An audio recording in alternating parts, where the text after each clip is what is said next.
Welcome back. In today's video I'll be showing you how to make your birthday private in the Facebook mobile app. Remember to leave a like and feel free to subscribe if the video helps. Let's get into the method. To make your birthday private, open the Facebook app and then tap on the menu button, which is the 3 lines icon in the bottom right. On here, scroll down and select Settings and Privacy. Now tap on Settings and then scroll down and tap on Profile Details, which is in the Audience and Visibility section. On here, look for where it says your birthday, which should be in the Basic Info section, and tap on the blue Edit button next to Basic Info.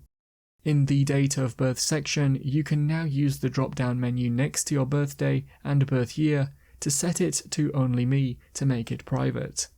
Make sure you tap on Save in the top right corner to update this change to your profile. That's how to make your birthday private in the Facebook mobile app. Click the card on screen now to watch a video of mine showing you 10 easy ways to speed up your iPhone or iPad. If you have any questions, then let me know in the comments below, and if you did find today's video helpful, remember to leave a like and feel free to subscribe for more tips in the future. Be sure to stick around to see some of my other videos that you might be interested in. Thanks so much for watching, and I will see you in another video.